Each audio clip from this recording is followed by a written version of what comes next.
Hello student, science power point के YouTube channel पर आप सभी का स्वागत है। दोस्तों, हमने पिछले वीडियो में संयोजकता के बारे में हम बात कर रहे थे। आज उसी संयोजकता वाले टॉपिक को हम आगे बढ़ाते हैं। कुछ तत्वों की संयोजकता के बारे में हमने पिछली वीडियो में बात कर ली थी। आज हम और जो हमारे पास कुछ तत्व हैं या कुछ परमाणु या तत्व यौगिक कुछ तत्व हैं जिनकी संयोजकता के बारे में हम इस वीडियो में बात करेंगे। तो देखना दोस्तों, हमारे पास आज हम बात करें बोरोन। मान लीजिए हमारे पास बोरोन की बात करें तो बोरोन का एटॉमिक नंबर यानी कि परमाणु क्रमांक कितना होता है? 5। तो देखो इसकी संयोजकता किस तरीके से निकालते हैं, तो वही हमारा टॉपिक होगा, संयोजकता वाला। संयोजकता। अब देखना यहाँ पर वैलेंसी। अब देखना इसमें, यहाँ पर आप लिखो, इसको मिटाओ। यहाँ पर हमारा टॉपिक क्या था? संयोजकता, वैलेंसी। तो आज बात करेंगे, जैसे मान लीजिए हमने एग्जाम्पल लें, मान लो हमने एग्जाम्पल लिया बोरोन का। बोरोन कितने नंबर पर आता है? एटॉमिक नंबर कितना होता है? 5। तो ये 5 हो गया। अब देखो इसका इलेक्ट्रॉनिक विन्यास लिखो। कैसे लिखेंगे? 1s2 2s2 और 2p में कितना जाएगा? क्योंकि देखो 5 भरने हैं, इलेक्ट्रॉन की संख्या 5 है, यानी परमाणु क्रमांक, प्रोटॉन की संख्या और इलेक्ट्रॉन की संख्या यही है। तो देखो 2 4 तो 1 5। अब देखो आप देख रहे हैं कि बाहरी कोश, ये क्या है? हमारे पास बाहरी कोश है, बाहरी कोश।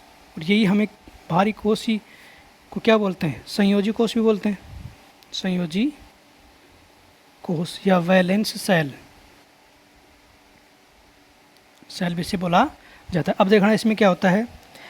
2s लिखो। s के अंदर कक्षक एक ही होता है, p के अंदर कितने होते हैं? 3। तो s में देखना कितने इलेक्ट्रॉन है? s में 2 इलेक्ट्रॉन तो भरो, 1 और ये 2। p के अंदर एक ही है, ठीक है। तो देखना यहाँ पर देखा हमने, तो अयुग्मित इलेक्ट्रॉन की संख्या कितनी है? अयुग्मित इलेक्ट्रॉन की संख्या, तो अयुग्मित इलेक्ट्रॉन की संख्या देखो यहाँ पर एक ही है। इसका मतलब संयोजकता कितनी हो गई? बोरोन की संयोजकता भी हमारे पास कितनी हो गई? 1 हो गई। इसी प्रकार से बात करें, देखो ये पूर्ण पूरित कक्षक है और ये क्या है? अर्धपूरित कक्षक। तो अर्धपूरित कक्षक की बात करें, अर्धपूरित कक्षक वो भी कितना है? 1 ही है। तो हमारे को क्या है कि अयुग्मित इलेक्ट्रॉन की संख्या और जो अर्धपूरित कक्षक है उन्हीं की संख्या क्या बताती है? हमें संयोजकता के बारे में जानकारी देती है। तो देखो यहाँ पर अयुग्मित इलेक्ट्रॉन की संख्या सिर्फ 1 ही है, और अर्धपूरित कक्षक की बात करें, हाफ फिल्ड ऑर्बिटल की बात करें, तो वो भी क्या है? 1 ही है। इसका मतलब संयोजकता यहाँ पर क्या हो गई? बोरोन तत्व की 1 हो गई। ये तो कौन सी अवस्था में? ये तो थी ग्राउंड स्टेट में। ग्राउंड स्टेट यानी कि सामान्य अवस्था में, सामान्य अवस्था। ये जो संयोजकता थी ये सामान्य अवस्था में। अब आगे बात करना, देखो यहाँ पर मैं इसको मिटा रहा हूँ, फिर आगे देखना। इनको आप यहाँ, इसको ऊपर लिख लेना। यहाँ पर कैसे लिखोगे? यहाँ लिख लेना आप सामान्य अवस्था। सामान्य अवस्था की बात हमने करी है। अब देखो यहाँ पर बात कर ली तो संयोजकता 1। अब देखो आगे क्या होता है। यदि बात करें उत्तेजित अवस्था की, उत्तेजित अवस्था, एक्साइटेड स्टेट, इसकी यदि बात करें तो देखना क्या होता है इसमें। तो यहाँ से उत्तेजित अवस्था में, क्योंकि यहाँ पर देखो p कक्षक खाली हैं, तो यहाँ का जो s कक्षक में जो इलेक्ट्रॉन है ये, तो ये किस में आ जाता है? इस p कक्षक में आ जाता है। तो उत्तेजित अवस्था में कैसे लिखेंगे? तो ये हमारे पास s कक्षक हो गया और ये हमारे पास हो गया p कक्षक, यानी कि ये है 2s और ये क्या हो गया? 2p। ये भी 2s और ये 2p। तो देखो ये इलेक्ट्रॉन्स किस में आ जाएगा, कौन सी अवस्था में, उत्तेजित अवस्था में। तो देखो अब क्या हो गया, यहाँ से एक इलेक्ट्रॉन, यहाँ पर भी एक इलेक्ट्रॉन, और एक इलेक्ट्रॉन एक्साइटेड होकर के किस में आ गया, 2p कक्षक में। तो यहाँ पर आप देखना, यहाँ पर वही 3 बातें, कौन कौन सी।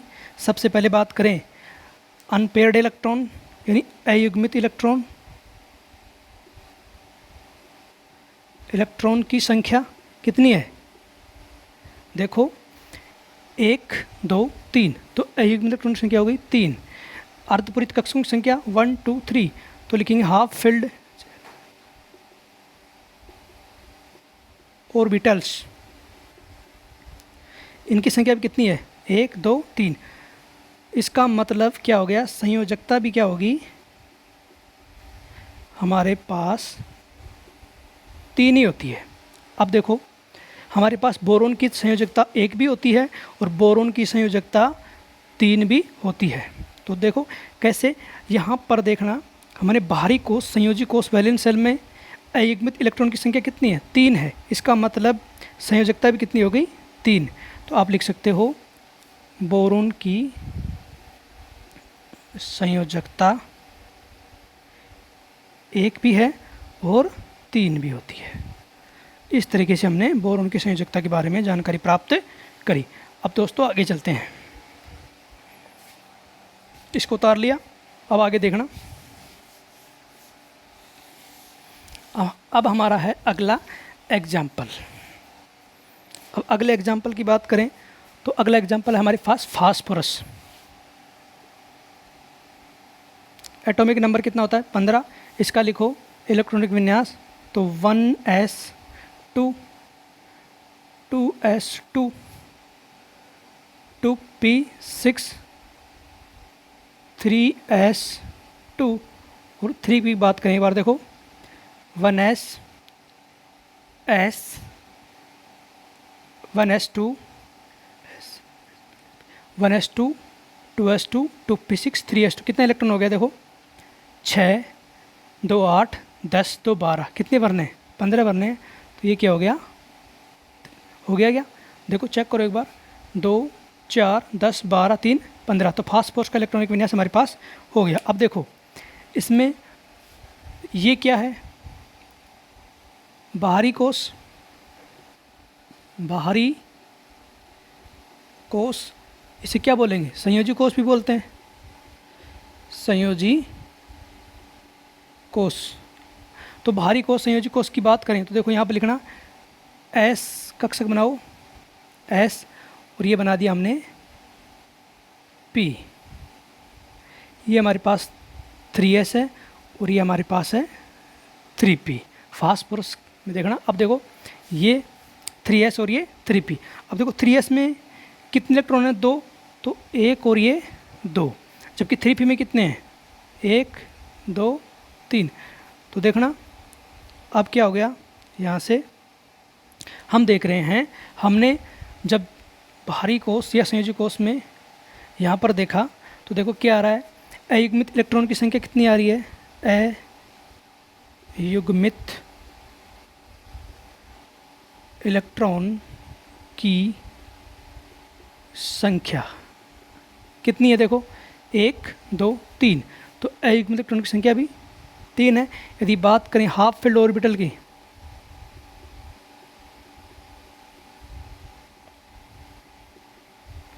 वो भी हमारे पास कितना है, देखो ये पूर्ण पूरित कक्षक यानी फुल फील्ड ऑर्बिटल है, जबकि ये 3 क्या है, हाफ फील्ड ऑर्बिटल। तो लिखेंगे अर्ध पूरित कक्षकों की संख्या कितनी है, हमारे पास 3 है। इसका मतलब हमारे पास जो संयोजकता की बात करें, वैलेंसी की यदि बात करें फास्फोरस की, तो कितनी आएगी हमारे पास, 3 आएगी। तो लिख लो, तो फास्फोरस की संयोजकता कितनी आ गई, कि संयोजकता 3 होती है। तो देखा दोस्तों हमने किस तरीके से संयोजकता के बारे में जानकारी प्राप्त करी है कि फास्फोरस की संयोजकता हमने किस तरीके से निकाल ली है। तो आगे चलते हैं दोस्तों। अब देखना आगे अगला एग्जांपल लेते हैं। मान लीजिए हमको निकालनी है सल्फ़र की सल्फ़र। सल्फ़र कितने नंबर पर? 16 नंबर पर। तो इसका इलेक्ट्रॉनिक विन्यास लिखो 1s2 2s2 2p6 3s2 और 3p। इसमें चेक करो 1s2 2s2 2p6 3s2। 3p में कितना आएगा? देखो 16 भरने हैं तो 2 4 10 12 4 भर दें, हो गया। तो ये हमारे पास क्या हो गया? सल्फ़र का क्या हो गया? इलेक्ट्रॉनिक विन्यास। अब देखो ये बाहरी कोष है, ये क्या है हमारे पास? बाहरी कोष, ठीक है, यानी कि संयोजी कोष। अब देखो यहाँ से संयोजकता कैसे निकालते हैं। तो देखो यहाँ पर बात करें 3s, तो लिखो यहाँ पर लिखेंगे s का एक कक्षक और p के कितने हैं? 3 कक्षक, इस तरीके से। अब देखो s में कितने इलेक्ट्रॉन हैं? 2, तो एक और ये 2। p में कितने? 4, इस तरीके से भरो 1 2 3 और ये 4। तो ये तो क्या है? 3s है और ये क्या है? 3p है। अब देखो तो इस स्थिति में हमने देखा कि सल्फ़र की देखो अयुग्मित इलेक्ट्रॉन, यहाँ पर हम देख रहे हैं अयुग्मित इलेक्ट्रॉन कितने हैं? अयुग्मित इलेक्ट्रॉन की संख्या कितनी है? 1 और 2। अर्धपूरित कक्षक की बात करें तो वो भी कितने हैं? कक्षक कितने हैं? देखो 2 पूर्ण पूरित कक्षक है, 2 अर्धपूरित, तो अर्धपूरित कक्षक की संख्या 2। तो संयोजकता भी क्या हो जाएगी? संयोजकता कितनी होगी हमारे पास? संयोजकता देखो अयुग्मित इलेक्ट्रॉन की संख्या जितनी होती है, या अपन ये भी बोल सकते हैं कि अर्धपूरित कक्षक की संख्या जितनी होती है संयोजकता भी उतनी ही होती है। तो देखो अयुग्मित इलेक्ट्रॉन की संख्या और अर्धपूरित कक्षक, तो अयुग्मित इलेक्ट्रॉन है यहाँ पर 2, तो अर्धपूरित कक्षक भी यहाँ पर 2 ही हैं, तो इसका मतलब संयोजकता क्या होगी? 2, ठीक है। तो ये कौन सी अवस्था में होता है?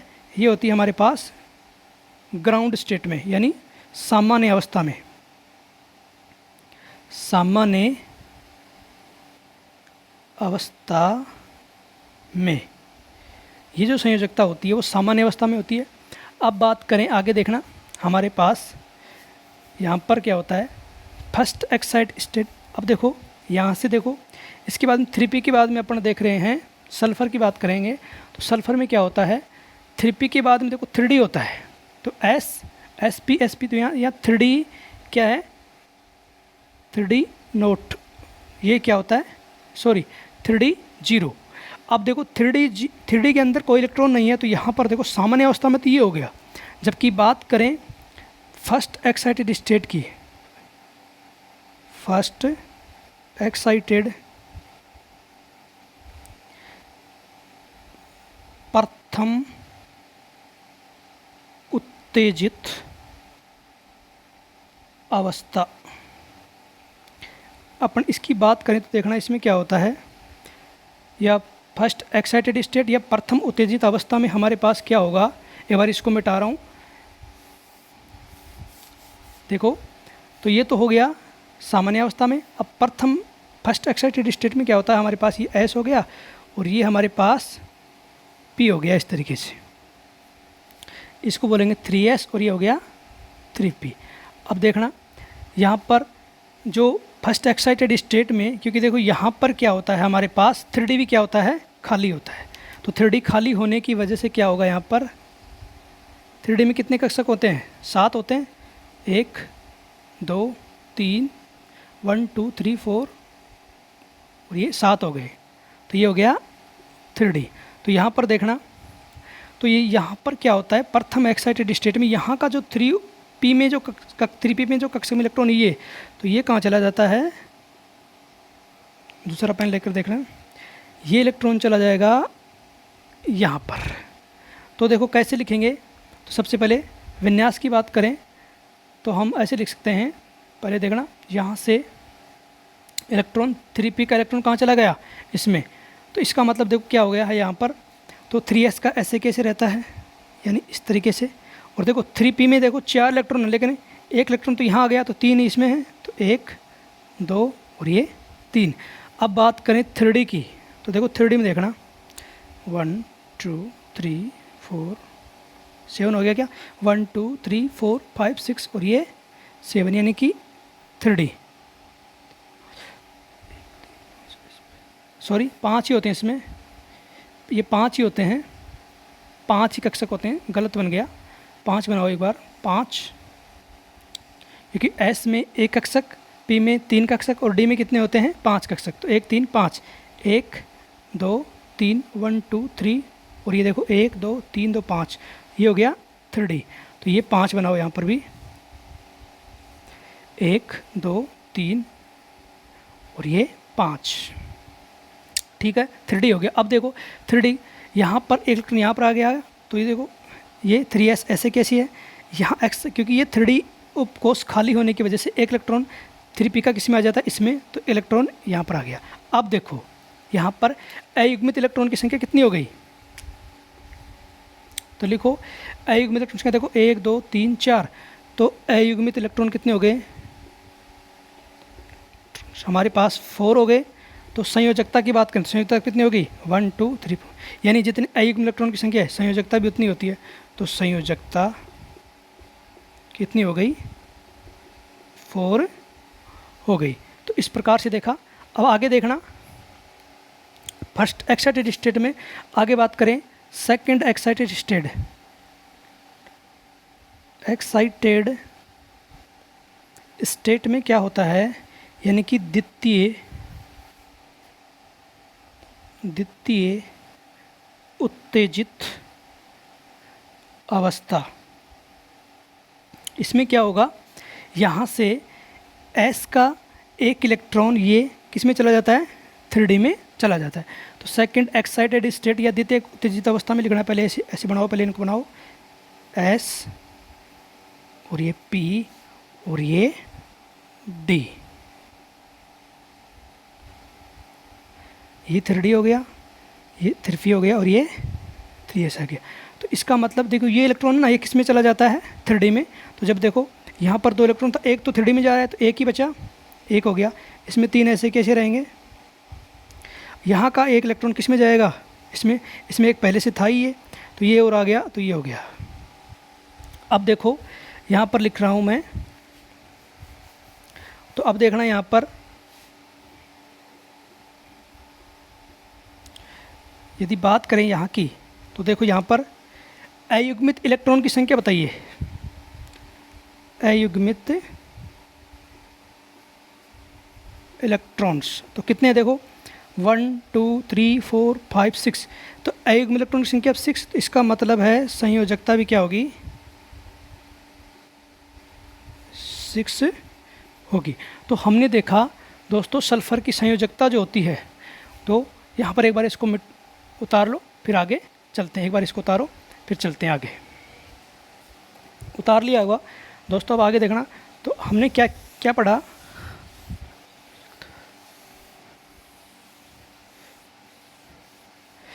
तो सल्फर की जो संयोजकता है वो कितनी होती है, देखो सल्फर की, यहाँ लिखो सल्फर की संयोजकता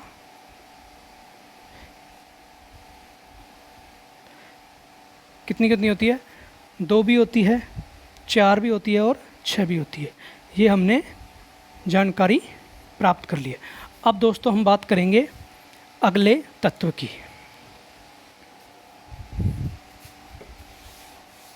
अब देखना आगे, अब बात करेंगे, मान लीजिए हमारे पास क्लोरीन की ज्ञात करनी हो, तो क्लोरीन कितने नंबर पर आता है, 17 नंबर पर आता है कि नहीं आता, 17 नंबर। तो इसका इलेक्ट्रॉनिक विन्यास लिखो आप, क्लोरीन का इलेक्ट्रॉनिक विन्यास लिखना है, तो लिखो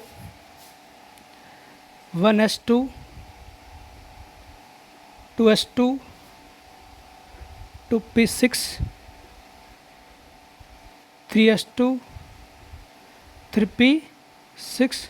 चेक करो एक बार, 6 8 14 16 18 हो गया क्या, फिर से चेक करो, 2 4 10 12 5 भर दें, हो गया होगा, देखो चेक करो एक बार, 5 7 13, 15 और 17। तो ये क्या हो गया हमारे पास, क्लोरीन का इलेक्ट्रॉनिक विन्यास हो गया।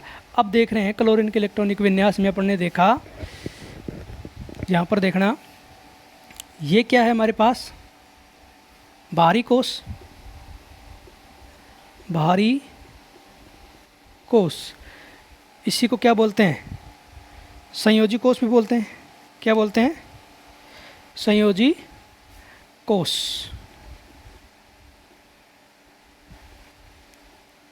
या इसे ही अंतिम कोश भी बोला जाता है, अंतिम कोश। तो बाहरी, अभी देखो यहाँ पर अपन बात करते हैं प्रथम एक्साइड मूल अवस्था की। तो पहले यहाँ लिखना मूल अवस्था में, मूल अवस्था में। तो जो मूल अवस्था में यदि विन्यास की बात करें तो मूल देखो 1s2, 2s2, 2p6, 3p। तो 3p के बाद में कौन सा आता है कोश, 3d आता है। तो आप लिखना है यहाँ पर 3d, और ये क्या है, 0। अब देखो यहाँ पर मूल अवस्था में विन्यास की बात करें तो क्या होता है, 3s2, 3p5 और 3d 0, ये होगा। अब देखो यहाँ पर तो एस उपकोश का कक्षक बनाइए, ये बना दिया। पी के लिए बनाइए 3 और डी के लिए 5, 1 2 3 और ये 5। अब देखना ये क्या है, 3s और ये क्या है, 3p और ये क्या है, 3d। तो अपन देख रहे हैं मूल अवस्था में एस में कितने इलेक्ट्रॉन है, 2 इलेक्ट्रॉन है। तो आप 2 इलेक्ट्रॉन भर दीजिए एस में, 1 और ये 2। पी के अंदर कितने, 5। तो किस तरीके से भरेंगे, इस तरीके से भरो, 1 2 3 4 और ये 5। तो आप देख रहे हैं यहाँ पर हमारे पास बात करें अयुग्मित इलेक्ट्रॉन की संख्या। तो युग्मित इलेक्ट्रॉन, युग्मित तो एक ही है, तो यहाँ लिखेंगे आप अयुग्मित इलेक्ट्रॉन। इलेक्ट्रॉन कितने हैं, एक ही है। इसका मतलब यहाँ पर संयोजकता कितनी होगी, संयोजकता होगी 1। किस अवस्था में, मूल अवस्था में। अब देखना आगे क्या होता है, हमारे पास मूल अवस्था की बात हमने कर ली है। तो यहाँ पर संयोजकता कितनी आ गई, 1 आ गई। यदि बात करें अर्धपूरित कक्षक की, अर्धपूरित कक्षक, तो अर्धपूरित कक्षक भी कितना होगा, अर्धपूरित कक्षक की बात करें तो हाफ फिल्ड ऑर्बिटल कितना, ये तो पूर्णपूरित कक्षक है, ये भी पूर्णपूरित और ये भी पूर्णपूरित। तो अर्धपूरित कक्षक यही है, यानी अर्धपूरित कक्षक वह कक्षक होता है जिसमें जो आधा भरा होता है। यानी जैसे एक कक्षक में 2 इलेक्ट्रॉन होते हैं, यदि हमारे पास एक कक्षक है और उसमें 1 इलेक्ट्रॉन है, इसका मतलब है वो अर्धपूरित कक्षक है। जैसे मान लीजिए हमारे पास ये एक कक्षक है, इसमें 2 इलेक्ट्रॉन है, इसका मतलब ये पूर्णपूरित कक्षक है। और यहाँ पर एक कक्षक है, उसमें 1 इलेक्ट्रॉन है, इसका मतलब ये अर्धपूरित कक्षक है। तो अर्धपूरित कक्षक की संख्या यहाँ पर कितनी है, 1 है। तो अर्धपूरित कक्षक की संख्या और अयुग्मित संख्या क्या है, 1 1 है। इसका मतलब संयोजकता भी यहाँ पर क्या होगी, 1। किस अवस्था में, मूल अवस्था में। अब आगे देखना, अब यहाँ लिखेंगे फर्स्ट एक्साइटेड स्टेट में अपन ये भी लिख सकते हैं प्रथम उत्तेजित अवस्था में। अब देखना प्रथम उत्तेजित अवस्था में क्या होता है, प्रथम उत्तेजित अवस्था में क्या होगा। तो प्रथम उत्तेजित अवस्था में हमारे पास, क्योंकि देखो 3D जो उपकोश है, तो 3D उपकोश खाली है। यहाँ पर देखो ये एक 3D कक्षक क्या है, सारे खाली हैं। तो यहाँ पर क्या होता है, हमारे पास यहाँ का एक इलेक्ट्रॉन किस में चला जाता है, इसमें आ जाता है। तो देखो पहले इसका आप विन्यास लिखो, तो क्या होता है 3s2, तो ऐसे कैसे रहता है 3s2 और ये 3p है, ये 3p क्या हो जाता है 4 और 3d में क्या जाता है 1 इलेक्ट्रॉन। देखो 3s2 ऐसे कैसे, 3p5 क्या हो जाता है 3p4, यहाँ का एक इलेक्ट्रॉन किस में चला जाता है 3d1 में। अब देखो इसको लिखते हैं, लिखा ये हमारे पास 3s हो गया, ये हमारे पास 3p हो गया और ये हमारे पास हो गया 3d। 3s 3p और ये 3d। अब बात करते हैं यहाँ पर, अब देखो 3s के अंदर कितने इलेक्ट्रॉन, 2, तो एक और ये 2। पी के अंदर 4 हैं तो 1 2 3 और 1 4। 3D की बात करें तो 1 अब देखो यहाँ पर युग्मित इलेक्ट्रॉन तो अयुग्मित इलेक्ट्रॉन की संख्या कितनी है? 1 2 और 3। अयुग्मित कितनी हो गई? तो लिखो यहाँ पर अयुग्मित इलेक्ट्रॉन की संख्या कितनी है हमारे पास? 3 है। तो संयोजकता भी कितनी होगी? संयोजकता भी हमारे पास होगी 3। और यदि बात करें अर्धपूरित कक्षक की तो ये पूर्णपूरित कक्षक है, ये भी पूर्णपूरित कक्षक, तो अर्धपूरित कक्षक 3 1 2 और ये 3। तो यहाँ लिख दो अर्धपूरित कक्षक की संख्या कितनी है? 3 है। तो दोस्तों अब आगे क्या होता है, आगे चलते हैं। एक बार यहाँ तक उतारो फिर आगे देखते हैं। तो बच्चों आपने यहाँ तक तो उतार लिया होगा, अब आगे देखना।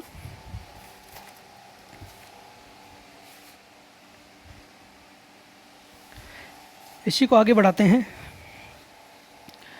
अब यहाँ से देखो,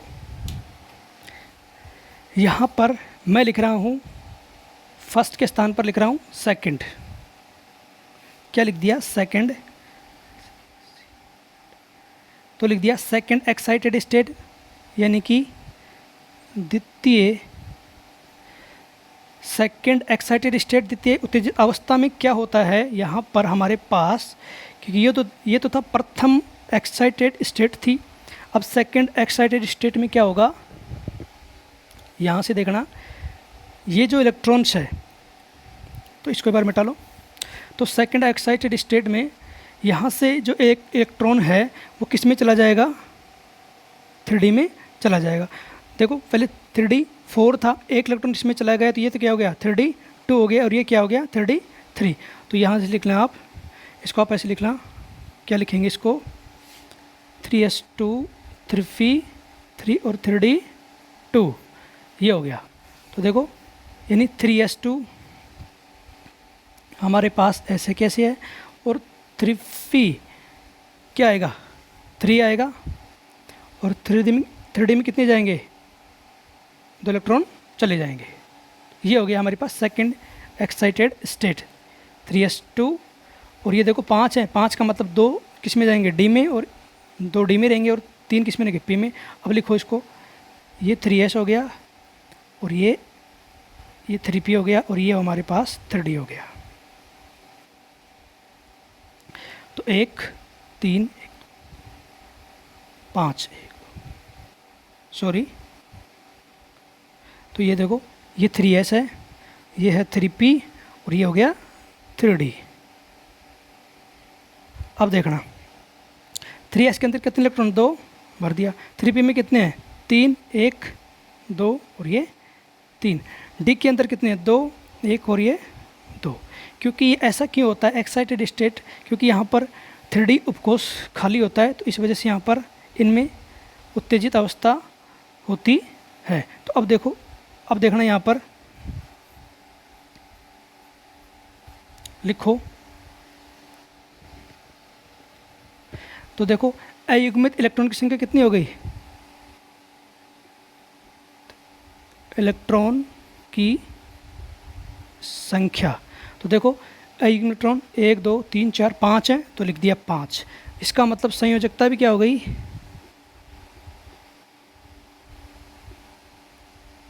5 हो गई। और अर्धपूरित कक्षक की बात करें, अर्धपूरित कक्षक, तो वो भी कितने हैं? देखो अयुग्मित इलेक्ट्रॉन की संख्या ही कक्षकों, तो अयुग्मित इलेक्ट्रॉन की संख्या 5, तो अर्धपूरित कक्षक भी 1 2 3 4 5, तो अर्धपूरित कक्षक भी 5। तो हमने देखा कि सेकंड एक्साइटेड स्टेट में बात करी तो जो हमारे पास जो क्लोरीन था उसकी जो संयोजकता होती है वो कितनी होती है? 5 भी होती है। अब देखो तीसरी उत्तेजित अवस्था की बात करते हैं, तो यहाँ लिखना, एक बार इसको मिटा रहा हूँ मैं, एक बार इसको उतार लो। देखना आगे लिख रहा हूँ मैं यहाँ पर,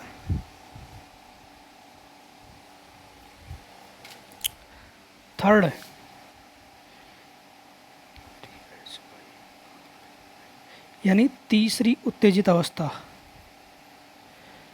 तीसरी उत्तेजित अवस्था में क्या होगा, हमारे पास तीसरी उत्तेजित अवस्था में यहाँ का देखो, यहाँ से जब एक इलेक्ट्रॉन है ये किस में चला जाता है, इसमें आ जाता है। तो तीसरी उत्तेजित अवस्था में क्या होता है, हमारे पास यहाँ का 3s का एक इलेक्ट्रॉन किस में चला जाएगा, 3d में चला जाएगा।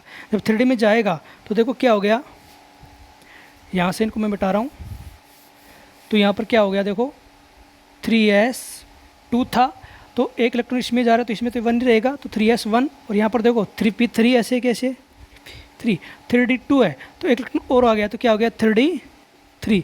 तो ये तीसरी एक्साइटेड स्टेट में क्या होगा, हमारे पास इलेक्ट्रॉनिक विन्यास ये होगा। तो इसको लिखो पहले, इसको आप लिख लो, क्या होगा, यहाँ पर होता है हमारे पास 3s1, देखो इसको देख लो 3s1 3p3 और ये 3d3, तो ये हो गया। अब देखो ये कौन सी अवस्था में, तीसरी एक्साइटेड स्टेट में हमारे पास ये होता है। अब देखो इसमें S बनाइए, ये S, ये हमारे पास P और ये हमारे पास D। तो ये 3s उपकोष, ये 3p उपकोष और ये 3d। अब देखें 3s में कितना इलेक्ट्रॉन है 1, 3p में कितना 3, 1 2 3, और 3d में कितने 3 1 2 और ये 3। अब देखो यहाँ पर बात करें अयुग्मित इलेक्ट्रॉन की संख्या,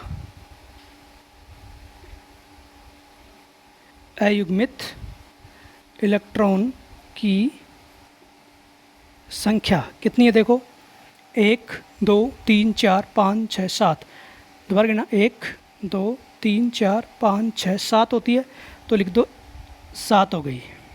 कितनी है 7। बात करें अर्धपूरित कक्षकों की संख्या,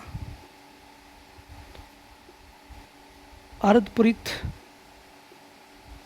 कक्षकों की संख्या वो भी कितनी है 7 ही है। देखो अर्धपूरित अर्धपूरित अर्धपूरित अर्धपूरित, ये भी अर्धपूरित, तो कितने हो गए 7। तो संयोजकता यहाँ पर क्या हो गई,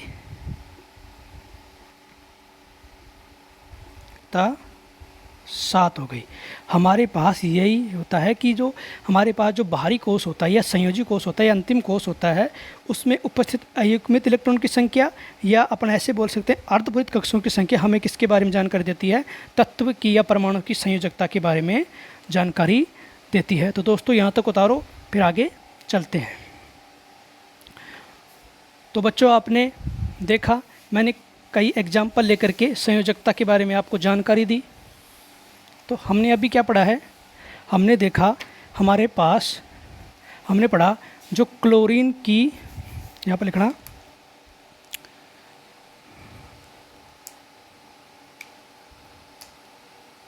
लिखो यहाँ पर क्लोरीन, तो क्लोरीन की संयोजकता क्या क्या होती है, 1 भी होती है हमारे पास, और 3 भी होती है, 5 भी होती है, और 7 भी होती है। ये दोस्तों हमने पढ़ा है। हमारे पास जो Cl है, जो क्लोरीन है, उसकी संयोजकता यदि वैलेंसी की बात करें, 1 भी होती है, 3 5 7 होती है। तो दोस्तों आज का टॉपिक हमारा यहीं पर समाप्त होता है। कल फिर मिलेंगे एक नए टॉपिक के साथ। यदि दोस्तों ये वीडियो आपको पसंद आया है तो इस वीडियो को लाइक करना, शेयर करना, चैनल को सब्सक्राइब करना। धन्यवाद।